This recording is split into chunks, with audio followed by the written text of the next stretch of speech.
experiences. Experiences that will transform business as usual into business that's extraordinary. They need to transform their business from the ground up, from the top down, sideways, in ways they cannot imagine. But you can, and you, and you, and you. You can make a difference for your clients. Only you. You with fearless innovation. You with matchless execution. You have more power than any human before you. You have the market space to succeed, the leadership, the drive, the passion. You can harness the power of data. Harness the power of cloud. Harness the power of the world's most advanced AI. Hello, my name is Watson. You can guide your clients to find cures, move goods, create markets, connect the globe. That's what you to the power of IBM means. It means when we all collaborate as one IBM, we move our clients forward. We move GBS forward. We move the world forward.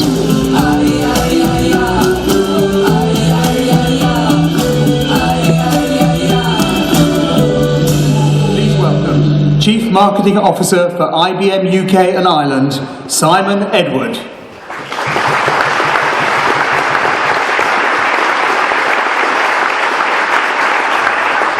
Hey, good morning, everybody. I'm delighted to have a chance to welcome you all here to Truman's and to Think London today. It's great to see so many people. I'm looking forward to seeing and talking to many of you and discussing some great topics as we go through today's event. We'll be welcoming Sir Chris Hoy on stage at 9:30, so please be ready with questions for him. I know you will, so we've got time with him to be able to ask him the things on our mind. Before that, however, to start today here at Think London, please welcome our Chief Executive for IBM UK and Ireland, Bill Kelleher. Bill.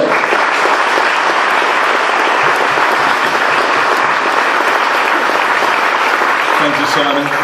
Good morning, everybody, and a big welcome from me to Think London. Look, thank you very much, first of all, for joining us today. I'm really looking forward to it. I hope I can get to meet as many people as possible through the day. I'll certainly be here all day. And I think we've got a great day set up. It's a great venue. It's 9:15 or getting on for 9:30 now in the east of London, and we are almost full. And if I'm perfectly honest, that's a slight surprise, but that's fantastic. So look, we have got a very interactive and informative day ahead of us today. I think the way we set up the event is as a festival of innovation with multiple zones to explore through the day. We have a fishbowl debate. We have a silent theatre sponsored by a partner, Stop Hysteria.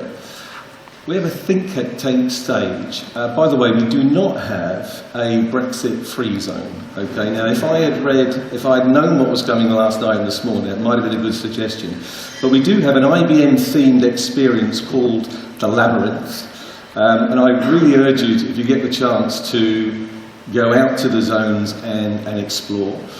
We have four main campuses. We have, and the way we set them up is business and AI, security and resilience, cloud and data, and modern infrastructure.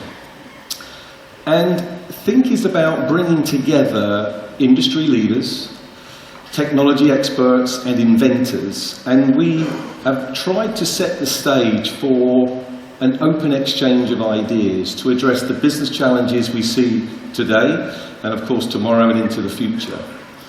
It's an opportunity to hear from and interact with some very inspiring thought leaders on some of the latest topics that are very daily for each of us in our businesses for sure.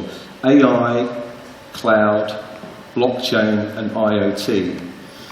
We'll also be hearing from our keynote speaker, Sir Chris Hoy, MBE, in just a few moments, and we're looking forward to that, Chris. If you haven't already done so, I would recommend that you download the app, search on IBM Think 18. The way we built the app is you really get the chance to put your agenda together for the day, and given it is across 3 floors in multiple zones, it's a good way really to work out your time, for the day with us. Now, I wanted to take a moment to briefly talk about how IBM innovation is at the heart of everyday life actually in the UK, not just in the enterprises.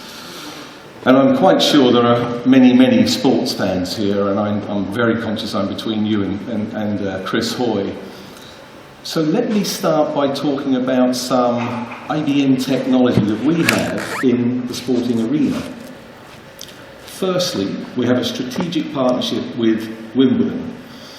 And over the past 29 years, we have supported the club in their pursuit of greatness. It's the way they brand themselves, as they strive to be the best tennis tournament in the world.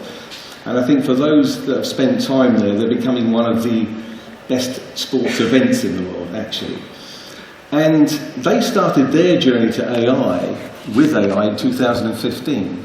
And now they're leading the way in really harnessing the exponential power of the huge data sets that they possess. They're actually training Watson to enjoy a game of tennis. They recognise player emotion, they recognise crowd response to key moments in the match, and they're working to deliver an ever more immersive fan experience across the world and now across multiple digital channels. Also in sport, we've just, literally just a few days ago, renewed our partnership with the RFU and with England Rugby. And England Rugby, so the RFU are putting everything they do digitally and within their own organisation onto the IBM cloud using AI. And we're working with the RFU to really support their strategic plan over the next 5 years. And as we sit with the RFU team, and with Eddie Jones actually, when they look at their partners, that includes us, IBM, helping them win the World Cup. And I think they've got off to a good start in the last couple of Saturdays actually. We're working with the RFU to create new player analytic solutions using video and match data, giving the coaches rapid access to performance insights. We're also using match data to offer a more digital, a more immersive fan experience inside and outside of the stadium. Now also, every day, when you withdraw from an ATM with money from an ATM, take out an insurance policy, pay a utility bill, shop at a large retail store, then you have most likely just used an IBM technology, IBM Kicks. It was a technology that was created some 50 years ago in an IBM lab in Hurstville, just outside of Winchester. Also, IBM are working with the NHS Blood and Transplant Unit. And in fact, they're joining us later today, actually, really to improve the way the organisation works, the efficiency of the organ allocation scheme, giving more people much greater hope for the future. Thames Water deploying big data analytics using hyper-local insights from billions of data points to improve decision making and right now reduce the risk of flooding for some 15 million citizens and their customers. IBM also built the first, or should I say the system that allows the RAF to protect our skies. It delivers dynamic, real-time updates of the UK airspace to pilots whilst they're on the ground or when they're in the air. Another one, a little more close maybe to our family life, the RSPCA. IBM integrated the RSPCA's digital properties, their websites, into the IBM Marketing Cloud, developing and delivering personalised communications, matching pets to the perfect owners. This is one that we all can relate to. And also in IBM, something we're very, very proud of, in recent years, some 28 IBMers across the UK have received honours directly from Her Majesty the Queen for their contributions to our country. fantastic achievement, something we're very, very proud of. These are just some of the ways technology meets humanity today, and some of the ways that you touch and we touch IBM invention and technology every day. Sometimes we know about it, sometimes we don't. I also wanted to take a moment to talk about something that is in our professional lives causing us thought and plenty of strategy work every day, and that is our journey and simplifying our journey to the cloud.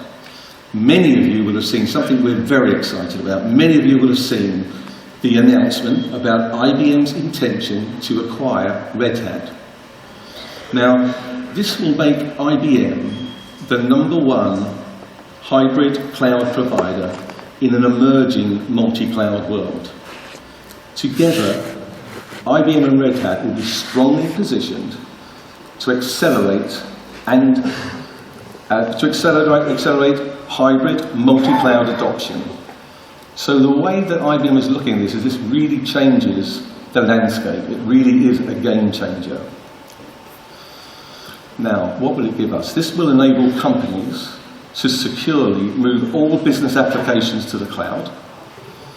Now, most companies are already using multiple clouds. However, research shows that 80% of workloads have yet to be moved to the cloud. Companies are being held back by the proprietary nature of today's cloud platforms. Together, IBM and Red Hat will create cloud-native applications faster. This is about driving greater portability and security of data and apps across private and public clouds. More slides. I have first. This is about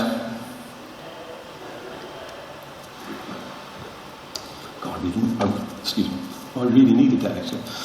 This is about consistent and open cloud management. This is about continuing the reinvention of IBM for the era of data.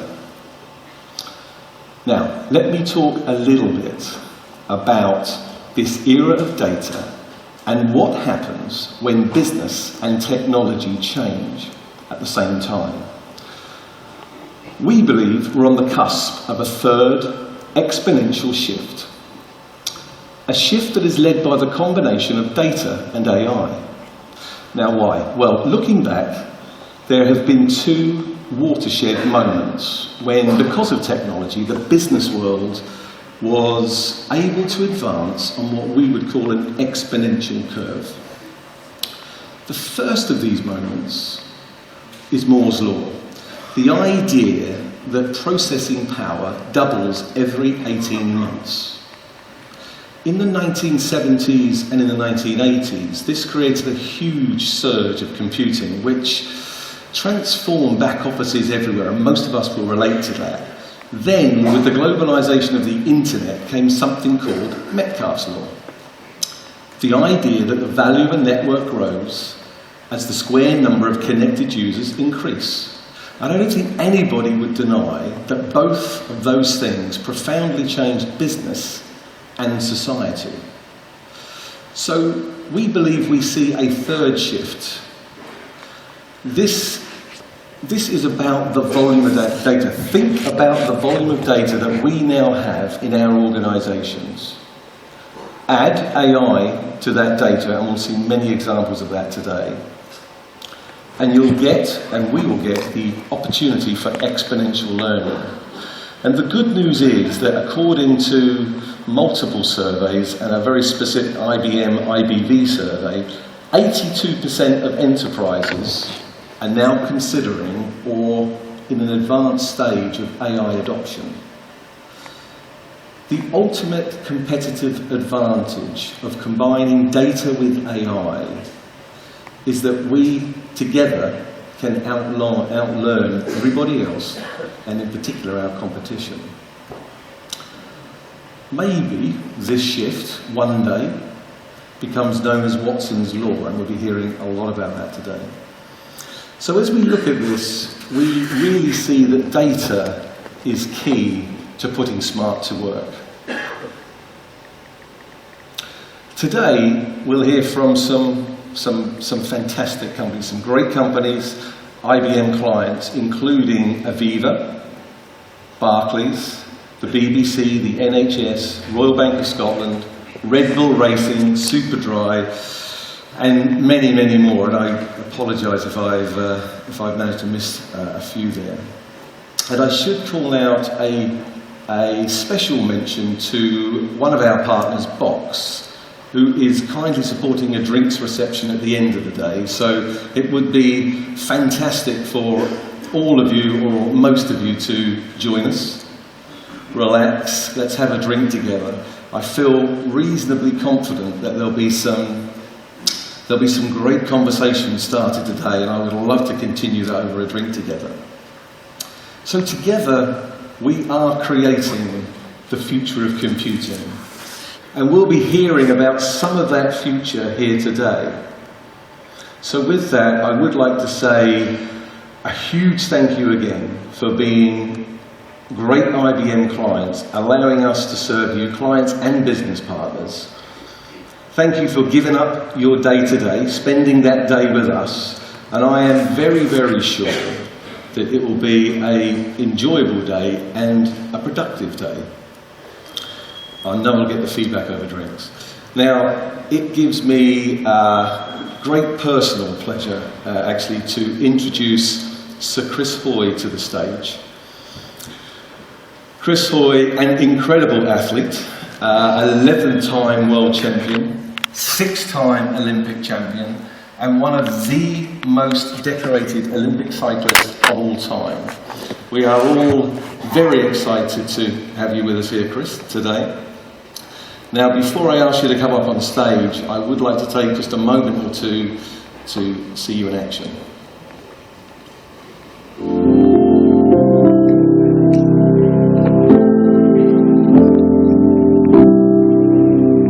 If you're looking for the big adventure, and gold is all that's on your mind. Oh, look at this! A sensational time! Stand on the podium now and hear Scotland Brave has been like a lifetime dream for me. The first ever winner of a gold medal in cycling in the Commonwealth Games for Scotland. Here he comes, Chris Hoy looking for the line. Look at the time! Fantastic! Chris Hoy's the world champion. They come to the line. Great Britain take gold. To get 2 gold medals in 24 hours is just unbelievable. What's he going to stop the clock at? Oh! Chris Hoy is the Olympic champion, the Commonwealth champion, the world champion. Scotland take the gold. Chris Hoy, the Olympic kilometre champion. Hoy takes it. It's a new event to me. Gold is way beyond my expectations.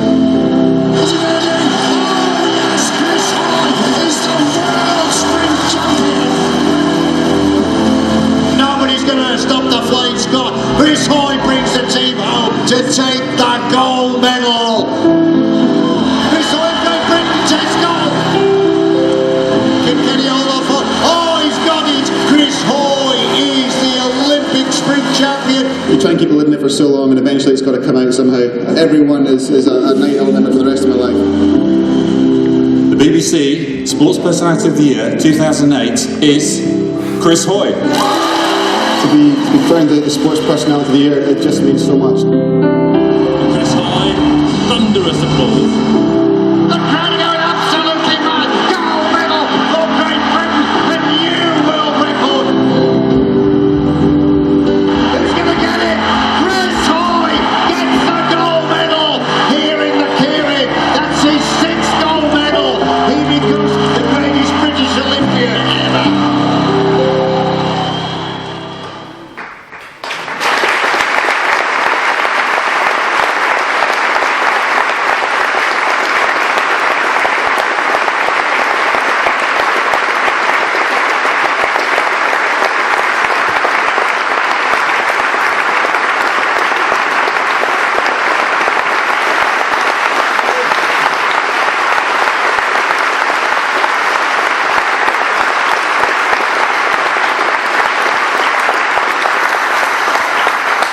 What a welcome. Thank you very much. It's a real pleasure to be here this morning. Today I'm going to be telling you a little bit about my story and about three things that I believe, the three simple things that I believe were central to me becoming Olympic champion, that I believe you can apply to life beyond sport. So to begin with, I'd like to take you back to the very start, to the beginning, to that moment of inspiration, to the catalyst, the spark, the thing that kicked it all off. And I'd love to tell you that I was inspired by some amazing sporting moment, and that got me into cycling, and that started me on my way. But in reality, I was inspired to take up cycling, ultimately, after watching E.T., the film. So, not quite the story I would hope to tell you, but I was 6 years of age. I'd never seen a BMX bike before, and I watched the film E.T. and I saw a BMX bike, and I thought, this looks exciting. This is a different way to ride a bike. This is something completely new. It caught my attention. So I started pestering my parents, saying, can I get a bike? Can I get a BMX bike? I want to take up cycling. And I think that they thought potentially this would be just another passing fad. It would be something that I would take an interest in for a while and then move on to something else. But eventually I just kept pestering them, so eventually they got me a bike. And being good thrifty Scots, they went to a jumble sale and they got me a second-hand bike for £5. My dad resprayed it black and he put BMX stickers on it. BMX handlebars, grips, and to me, it looked like a BMX bike, and it was the best bike I'd ever seen. And that was where it all started. And I went down to my local BMX track, about a mile or so from my house. Whenever I had the chance, every weekend, I'd be up there pestering my parents, saying, can you take me up to the BMX track when I was shot on the track? And I loved it. And being quite competitive, I wanted to start racing. So eventually got into racing, raced locally, raced around Scotland, and after a couple of years I was racing all over the UK. Now I wasn't particularly good. I wasn't one of these children that you would see doing something and think immediately they're going to be great later on, they're going to become a champion, they're going to become the best in their sport in years to come. I was good, but I wasn't brilliant. But what I was quite good at was looking at other riders, other people, and seeing, well, what are they doing differently to me? Why are they beating me? Why are they faster than me? What is it that makes them special?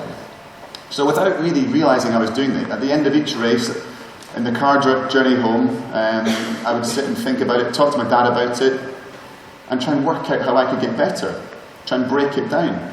And there's the whole 10,000 hours philosophy about anything in life. You just got to do it again and again and again and repeat it and you'll get better. And that is true. You have to work at things. You have to keep pushing. You have to keep trying, repeating. But at the same time, if you don't change what you're doing, if you don't learn from what you're doing, if you don't adapt, then you won't improve. And it is about working smarter as well as working harder. So I think that BMX years taught me to work hard, to keep training hard, but also to think about what I was doing and to try and piece together this puzzle of performance. And I raced BMX all over Britain, all over Europe. I even went to America to race the BMX World Championships when I was 11 years of age in Florida, an amazing trip. And it wasn't because my parents thought that I had a chance of becoming an Olympic champion in later years that they were supporting me. They just saw that I had a passion for something and they were giving that support. And my dad used to finish work on a Friday, I'd finish school on a Friday, we'd pack the car up, put the back seats down in the old Citroen Xantia, put a mattress down, so I would sleep in the back of the car next to my bike and next to all the bags. My dad would drive down to wherever it was, the south coast of England, through the night. We'd race in the morning, race on Sunday, drive back up and start the week again. And it was just this huge sacrifice. I didn't realise my parents were making such a big sacrifice, but it was just because they thought, well, he's got a passion for this, let's support him. And I did BMX until I was 14 years of age. I was looking for a new challenge. Mountain biking was starting as a new sport in the UK. Completely different kind of sport, different challenge physically. Much more of an endurance challenge, 2 hours of racing as opposed to 30 seconds of racing. So I wanted to join a local cycling club to learn more about how to train for mountain biking. And I joined this club, Dunedin Cycling Club, run by a chap called Ray Harris and his wife and his family, volunteers. And just by chance, they met once a week at the Meadowbank Velodrome in Edinburgh. And I didn't even know much about track racing. It was only mountain biking that I was interested in at that point. And Ray sat us down, you know, he introduced me to track cycling. I used to have the odd shot on the track, but never thought much more about it. And then as I did more mountain biking and realised this is not really what I want to do, track cycling was becoming more of a passion, he sat the junior group of the club down together one evening. And there's about 12 of us, all under 18, none of us very good, we were all keen amateurs, and I wasn't even the best in this room, let alone the best in Edinburgh or Scotland at that point, but I was very, very enthusiastic. And he sat us down and said, look, I want to introduce to you the concept and the importance of goal setting. He said, I want you to write down on a bit of paper right now your season's goal, what you want to achieve from this year. I want you to write down your 4-year goal, what you want to achieve in the next 4 years. And I want you to write down your ultimate ambition in the sport. So we all sat down, wrote these goals down, and then read them out to the group. And I thought, well, as I'm writing these goals down, I thought, well, if you've got the chance to dream, if you've got the chance to set yourself a goal, you may as well aim high. I mean, why not? So I wrote down Olympic champion 2004, the 1,000 metre time trial. Now, the 1,000 metre time trial was an event that I just started riding in. I thought it was a great event. So I just literally scribbled that down. 4-year goal was to make the Commonwealth Games team for Scotland, and the season's goal was to become junior Scottish champion.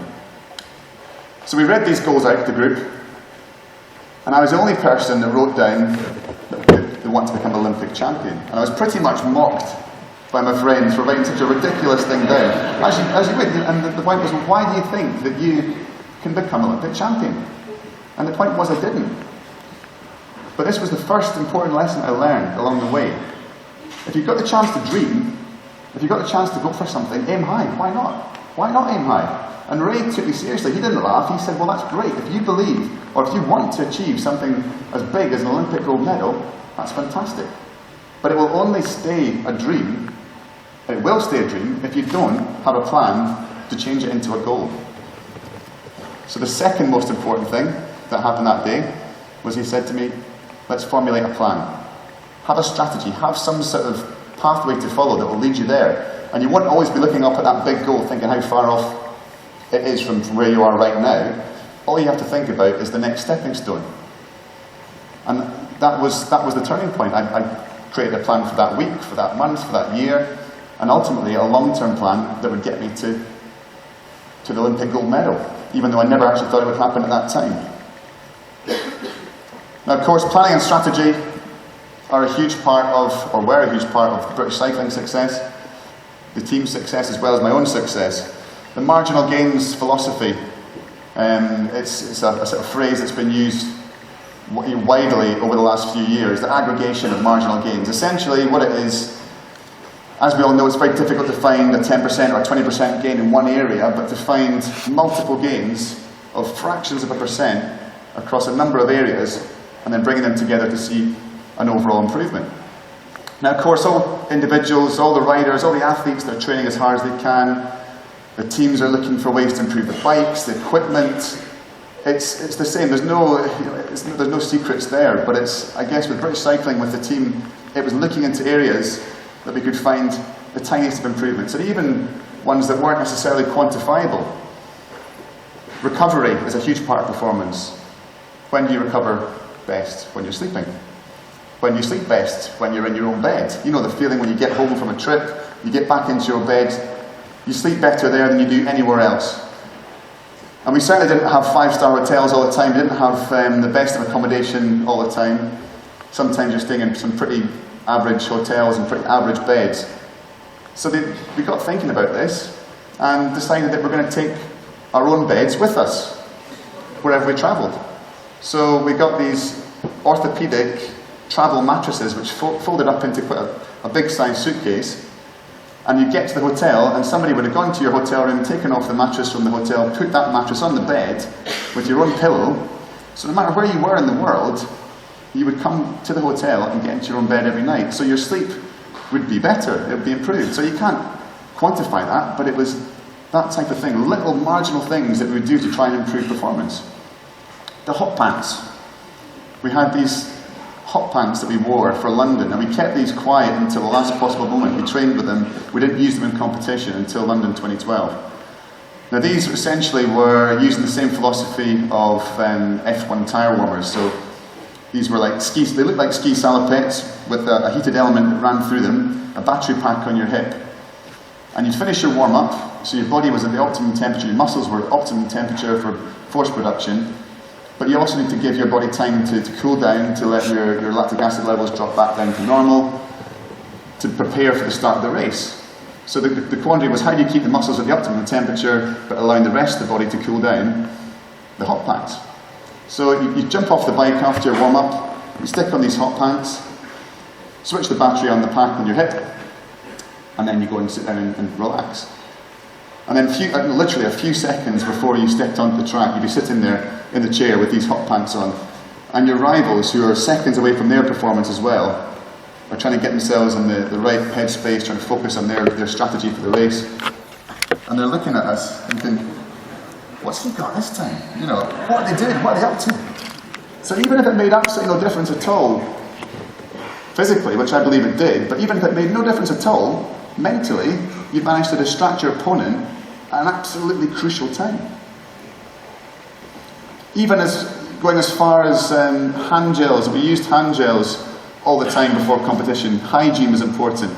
In Beijing in 2008, the triathlon team were wiped out with a sickness bug right before competition. So you imagine you've done 4 years of training, sometimes a lifetime of training to get to this one moment, and then you miss out because you're ill. I mean, how frustrating and disappointing would that be?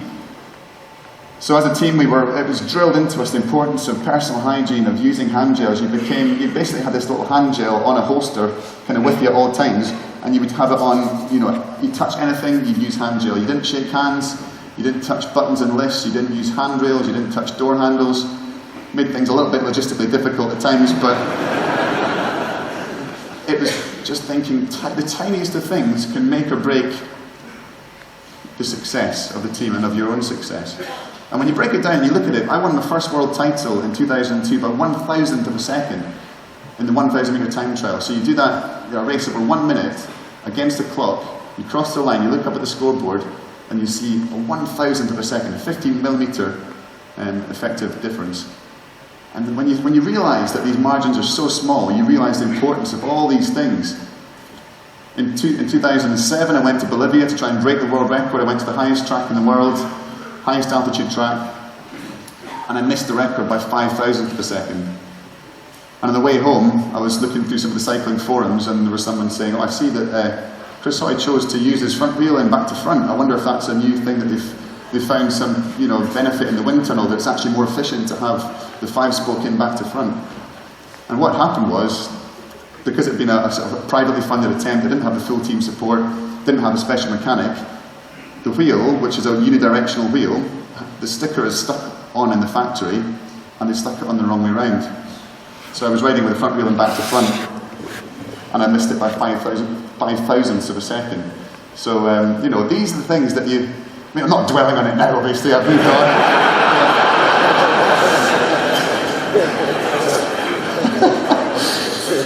Yes, anyway. Preparation, it's not just the physical side, it's the mental side of sport, I think, is equally fascinating, potentially more fascinating than the physical side of things. It's the ability to perform and to deal with pressure and focus at the most extreme moments. Partly, I think that's down to your personality, down to your character. Some people tend to deal with pressure better than others, but I also believe it's a skill, like anything else. You can learn to deal with pressure. You can learn to cope under extreme situations. And I was very lucky to have the assistance of Professor Steve Peters. He was our team psychologist. An amazing man. If ever any of you get a chance to hear him speak, or to read one of his books, The Chimp Paradox, he's got a new book coming out recently, coming out this week, I think. He is an incredible guy, and he joined the team in 2003, and initially we all kind of resisted engaging with him a little bit. I think there was this ridiculous, I don't know, this stigma attached to psychology, and you know, is he going to try and read my mind? Is he some sort of, you know, Derren Brown? What does he want to learn from me? You know, is he going to lie me down on a sofa and talk about my childhood? You know, it was it was just about engaging with this new form of, well, how can we improve the psychological side of performance? And Steve really drilled into us the importance of focusing on the process, not the outcome. And that was the third really crucial thing that I learned in my career. Not to worry about the what-ifs, not to worry about, this is the Olympic Games, this is the gold medal, this is everything I've ever wanted. What if I win? What would it be like? What would it feel like? That doesn't help when you're about to get on the track. And equally, what if it goes wrong?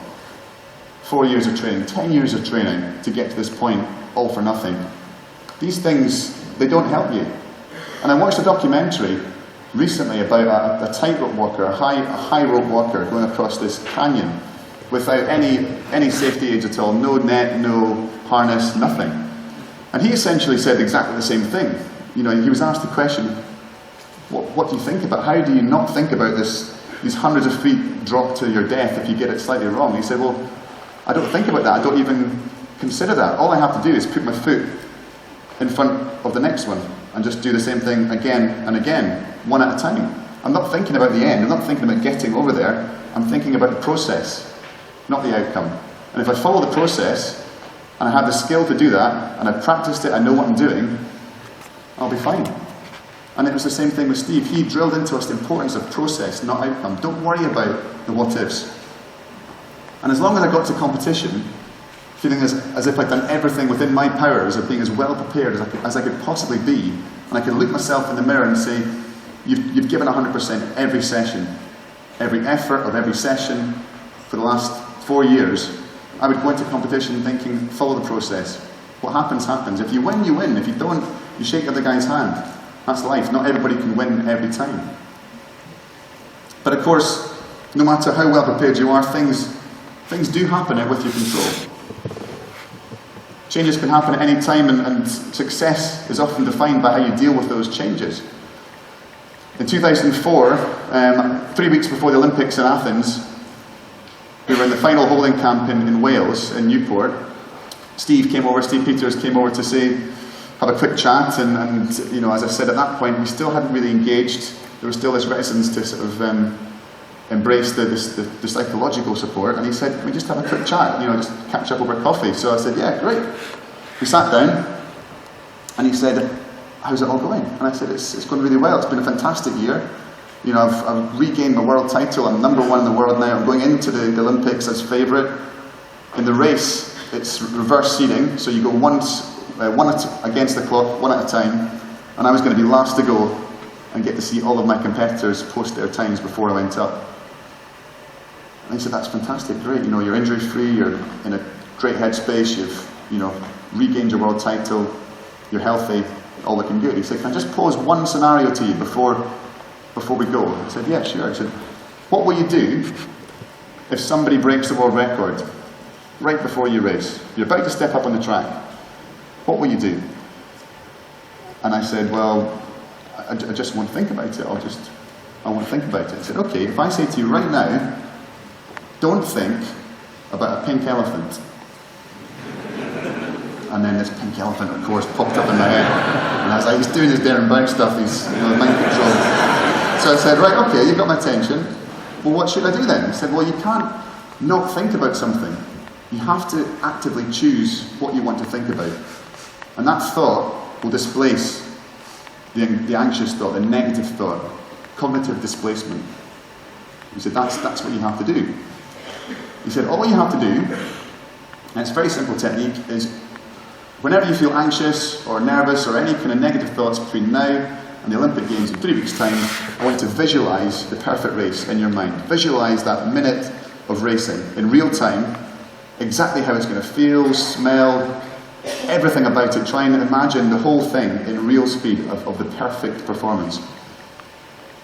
So I thought, well, you know, it's nothing new there, you know, nothing revolutionary about visualisation. So I said, great, thanks, finished our coffee, went back to my room, logged onto the internet, looked at one of the cycling forums, and I saw a news item saying one of my rivals had just posted an amazing time in training, and immediately felt this rush of adrenaline. I thought, oh God, you know, he's going really well. I thought, oh, use this technique.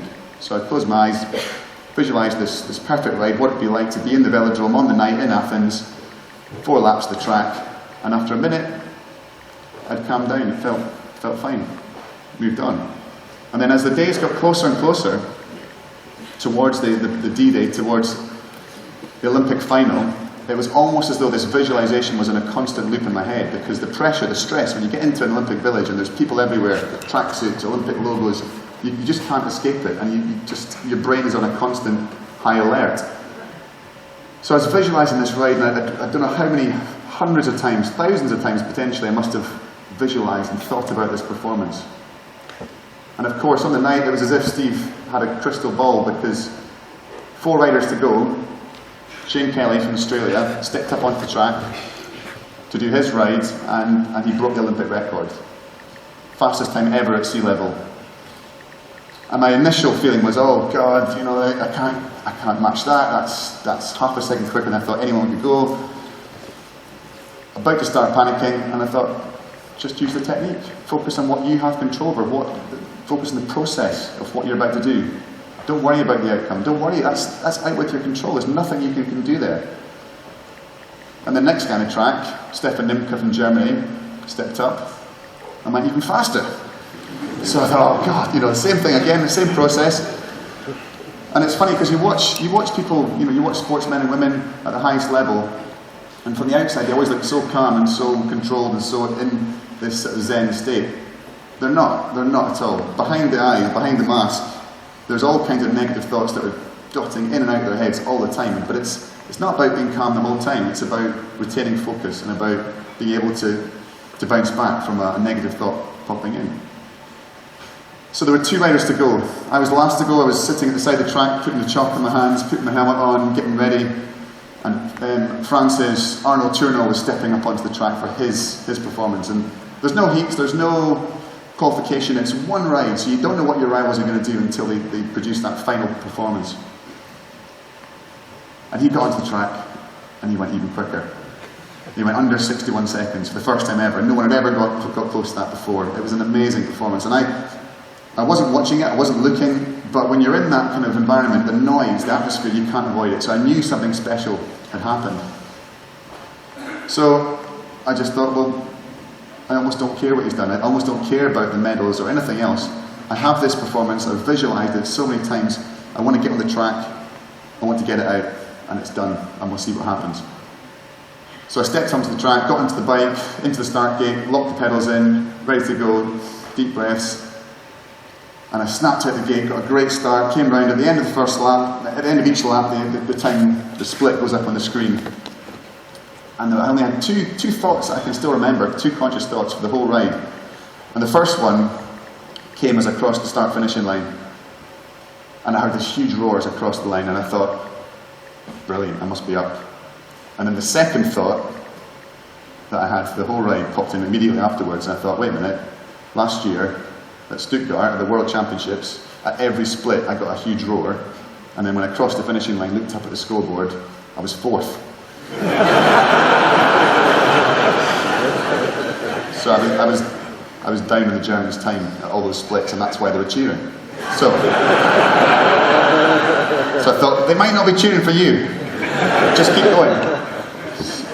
So I just, you know, the rest of the ride, when you're in the zone, when you're flowing, it's just this strange sensation where you almost can't feel your body, but it was so close to the visualization. Everything was perfect. It just felt like I'd hoped it would. And I crossed the line,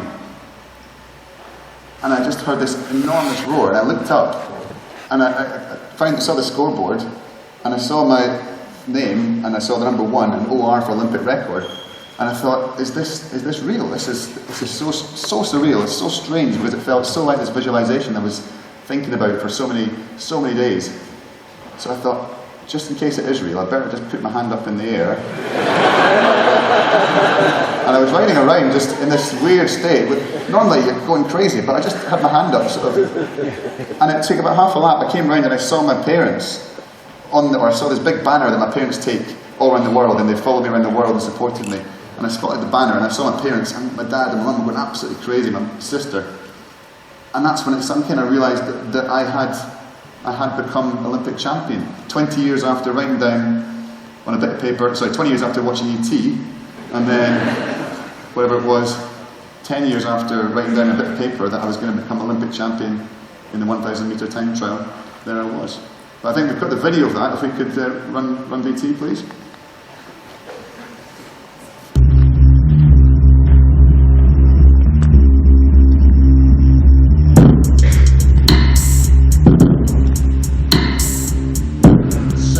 The great Shane Kelly, 32 years of age now. Kelly, a silver medal winner in 1992 in Barcelona. So Kelly, out of the gate. He doesn't look as though he's tied up. He's still going about the business with professionalism. On the line, coming up to it now. Stop the clock. 1:01.224. Let me tell you, that is the fastest time ever at sea level.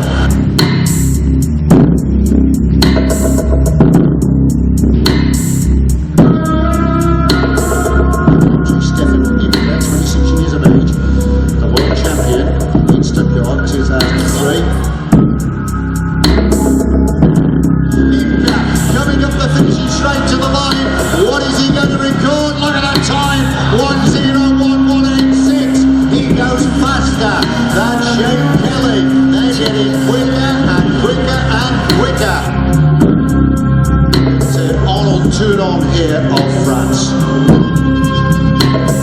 The start of his kilometre time trial. 4 laps of the track. The truncated sprint. The gladiatorial contest continues. We're going to see the fastest ever sea level time, because he could record a finishing mark inside 1:01. It really is beginning to hurt now. Here comes Toulon. Oh, I don't believe it. 1:00.896. What an unbelievable time. The fastest ever time at the sea level, and a new Olympic record. She's on the dark side. So it's Toulon of France leading 1:00.896. Chris Hoy wants to get a medal. He's going to have to beat his lifetime best to even get a bronze medal, because Hoy's best time is 1:01.599. So the world champion Chris Hoy comes out of the gate, and now ahead of him are 4 laps to prove that he can win the gold medal here in the Olympic Games. Chris Hoy, who's in good form, he fell off his bike in the village trying to avoid a bus, but he's put that behind him, and he's inside the pace of Toulon.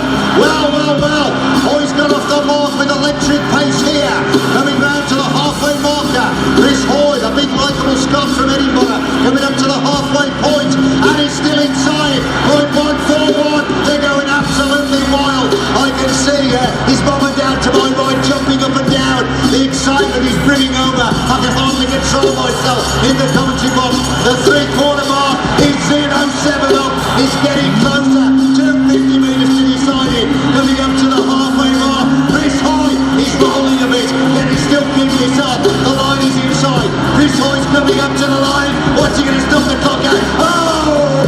Chris Hoy is the Olympic champion, the Commonwealth champion, the world champion. He's the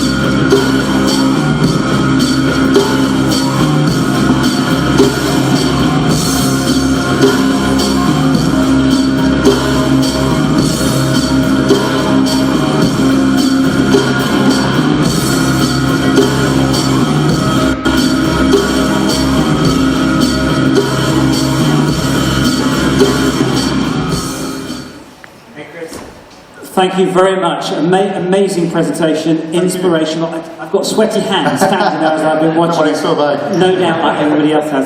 Amazing. So we're now going to have a question and answer session. It's going to be moderated by one of our upcoming stars and keen cyclist, I have to say, Heather Pollard. So please be ready with your questions. I'm sure you are already sitting there waiting to go. Heather, please come and join me on the stage for the Q&A session. Thank you. Thanks. Thank you. Thank you. Thank you very much. Thank you.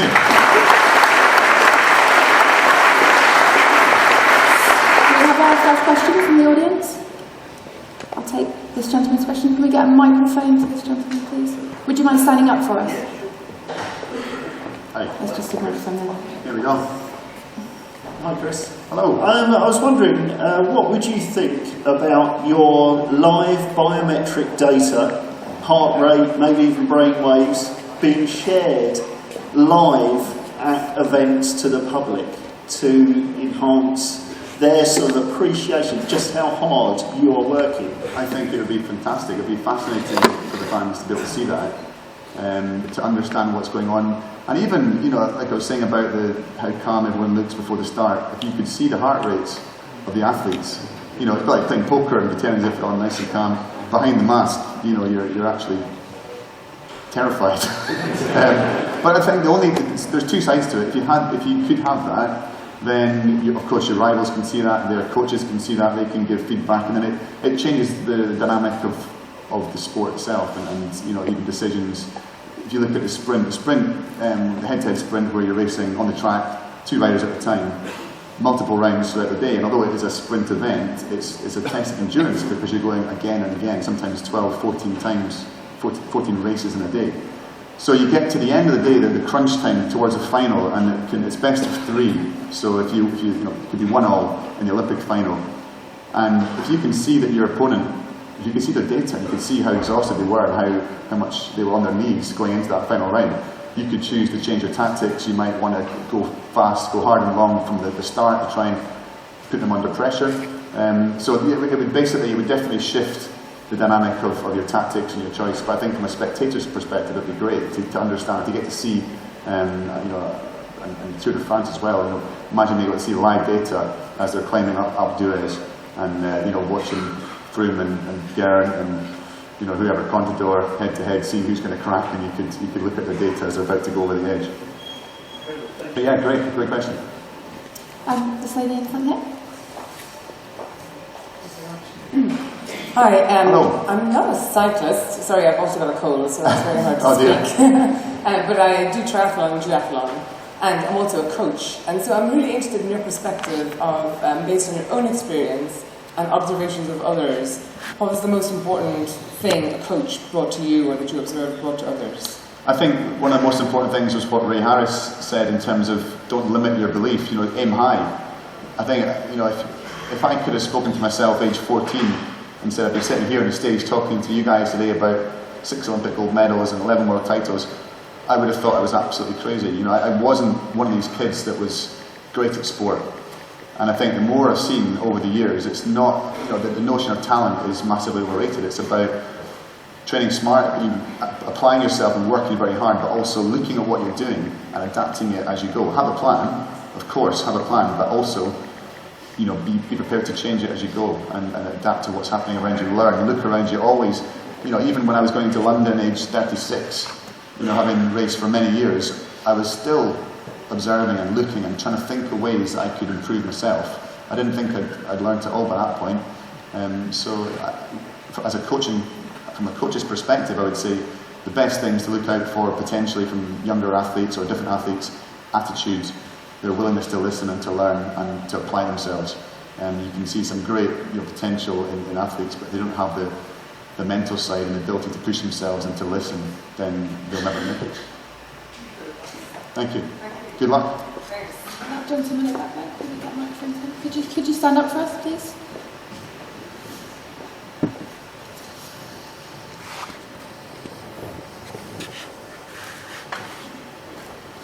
Hi Chris, what's the best advice you could give in terms of how you dealt with setbacks? It's very easy when you finish your career, you look back and it's been successful, you go, well, you know, it's the lows are there to reference the highs, and you know, you can learn more from them.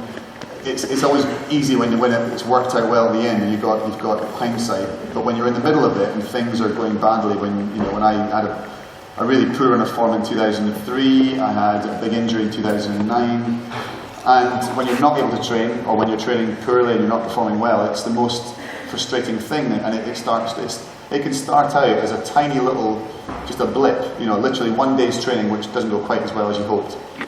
And you think, well, it's just one day's training, and then you come back the next day and it's not quite as good either, and you start dwelling on it, you start thinking about it.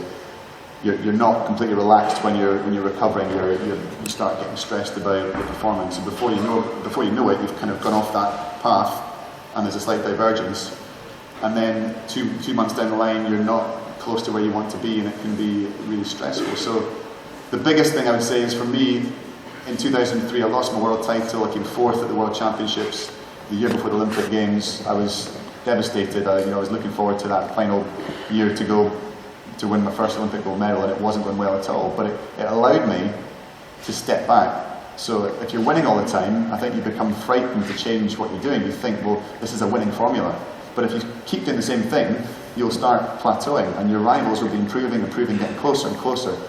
You have to always look to change and to improve, and you don't want to throw the baby out with the bathwater, as my coach always used to say. You keep the things that work, but you tweak and you change and you just adapt.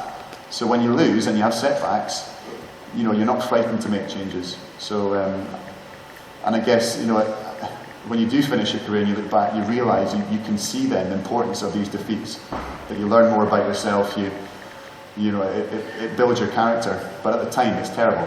It's terrible. It's difficult. And when you talk to young athletes and they're maybe out for 6 months from an injury and they're just going up the walls in frustration, you try and tell them that, and you can see them looking at you thinking, yeah, but I want to be on the bike. I want to be out training, competing right now. And it's very difficult. But yeah, you just have to try and see it as part of the journey. And as I say to a lot of the young athletes too, that the gold medal is fantastic, but I look back in my career now, it's the joy. A lot of the joy comes from the whole process, from being in the team, from being part of that support network, from having friends, from having the amazing places we went to. The medals were amazing, but you couldn't do it for 12 years, for 16 years, if you didn't enjoy the process too. So you have to enjoy the process as well as the outcome.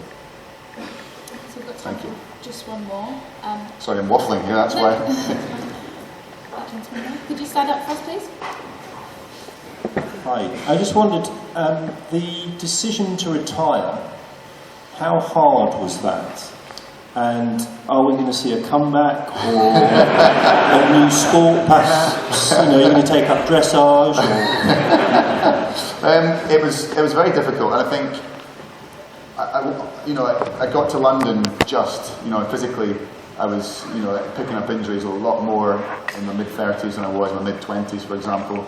Nobody in my sport, in my event, had won at world level past the age of 30 before, so it was, every time I got asked about my age, I just dismissed it. Oh, it's just a number. But deep within my brain, I was aware that this was getting tougher, and I wasn't recovering as well, and I wasn't bouncing back in the same way as I was a few years before. So after I just wanted to get to London. It was an amazing success. It was incredible highs. It was just a wonderful time on every level. Carrying the flag, the 2 gold medals, everything about it was amazing.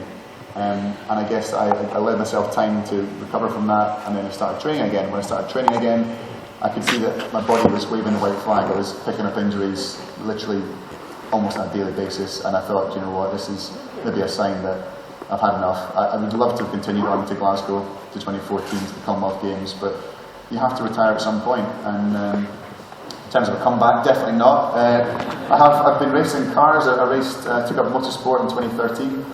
Not as a career, a separate career, but just as a hobby.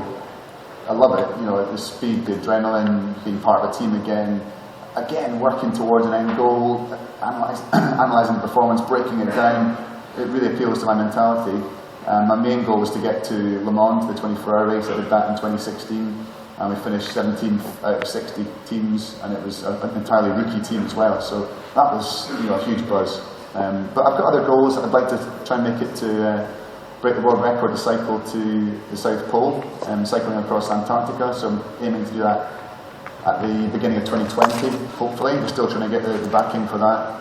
It's an incredibly expensive place to travel to, but I guess the thing is I'm trying to set myself new goals, not quite in the same way as I used to. It's not about just one thing at the centre of my life and everything else fits around it. It's about having lots of different goals and enjoying life and having a bit of variety. Thank you. I'm afraid that's all the time we've got for questions. Thank you so much for your brilliant questions, and thank you to Chris White for joining us. Thank you.